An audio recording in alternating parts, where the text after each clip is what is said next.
देखिए ये जो है आपका एक्सरसाइज कितना है 3.4 का है, और 3.4 का 1 नंबर का हम लोग पहले ही पढ़ चुके हैं।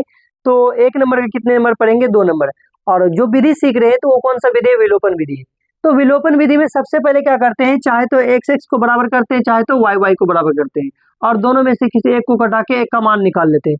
तो सबसे पहले क्या करिए, इसको समीकरण नंबर क्या मानिए, 1 मानिए, और इसको समीकरण नंबर क्या मानिए, 2 मानिए। ठीक है, उसके बाद देखिए अगर आपको क्या करना है, एक्स को बराबर करना है तो ऊपर से 2 से गुना करना पड़ेगा, और नीचे किससे गुना करना पड़ेगा, 3 से गुना करना पड़ेगा। ठीक है, तो आप क्या करिए, आप 2 से ऊपर गुना कर दीजिए और 3 से नीचे गुना कर दीजिए, तो देखिए बराबर आ जाएगा। 3 दूने कितना होता है, 6 आता है, 6 से 6x लिख लीजिए, प्लस 2 दूने 4 दूने कितना होता है, 8 होता है, 8y लिख लीजिए, बराबर 10 दूने कितना होता है, 20 होता है, आप 20 लिख लीजिए। अब इससे करिए, 3 दूने कितना होता है, 6x होता है, 6x माइनस से माइनस 3 दूने कितना होता है, 6 होता है, 6y लिख लिए। उसके बाद 3 दूने कितना होता है, फिर 6 होता है, 6 लिख लीजिए। उसके बाद करना क्या है, चिह्न परिवर्तन क्या करते हैं, क्या करते हैं, चिह्न परिवर्तन। तो चिह्न परिवर्तन क्या करते हैं कि जहाँ पे प्लस रहता है वहाँ क्या रहता है माइनस, और जहाँ माइनस रहता है वहाँ क्या रहते हैं प्लस। तो यहाँ पे क्या प्लस है, आपको देना माइनस, और यहाँ माइनस देना क्या देना प्लस, और यहाँ प्लस देना क्या देना है माइनस, बस यही काम करना है। अब देखिए क्या करना है कि एक प्लस में एक माइनस में, ये हमारा हो गया कैंसिल, क्या हो गया कैंसिल। अब देखिए ये भी प्लस वाला, ये भी प्लस वाला, और 8 और 6 को जोड़ेंगे तो कितना हो जाएगा, 14 हो जाएगा। वाई है तो वाई रख देंगे। उसके बाद यहाँ भी क्या है माइनस है, तो 20 में से अगर 6 घटाएंगे कितना बचेगा, 14।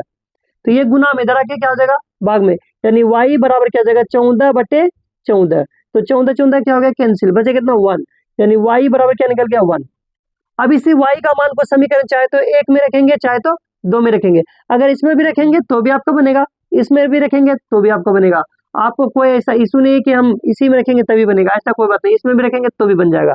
तो करना क्या है, लिखना है यहाँ पे y का मान समीकरण नंबर किस में रखने पर, 1 में रखने पर, 1 लिख दिया। अब 1 को क्या करना, उतार देना, क्या है 3x है, 3x प्लस 4y है, 4y उतार देंगे, 4y। उसके बाद बराबर कितना है 10, इसको क्या कर दे हम लोग उतार दिए, यानी समीकरण में 1 को क्या कर ले हम लोग ले आए यहाँ पे। ठीक है, उसके देखिए 3 है, 3 x से x भी रखेंगे, प्लस से प्लस 4 इंटू y का मान कितना निकाले हम लोग 1 निकाले ना, 1 रखेंगे, बराबर कितना है 10, यानी बराबर 10 से 10 भी रख देंगे। 3x है, 3x रखेंगे, प्लस से प्लस 4 गुना 1 4, बराबर कितना है 10, इसको लिख लिए। उसके देखिए आगे करना क्या है, 3x है, 3x रखिए। ठीक है, उसके देखिए यहाँ पे क्या है प्लस है ना, बराबर के जब उस तरफ ले जाएंगे क्या आ जाएगा माइनस, बराबर कितना है 10, ये क्या है बराबर में 10 से 10 लिख लिए। उसके यहाँ प्लस, तो इधर है क्या माइनस हो गया 4।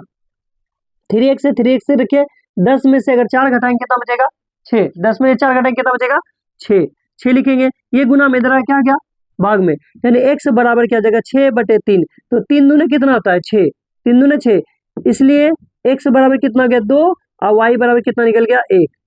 देखिए y बराबर कितना है 1। तो ये हम लोग का बन करके क्या हो गया तैयार हो गया। बताइए क्या समझ में आया, अगर समझ में नहीं आता है तो फटाक से बताइए, ताकि हम अच्छे से आपको बेहतर तरीका से बता देते हैं। ठीक है, फिर हम लोग क्या है कि अगले क्लास में फिर पढ़ेंगे।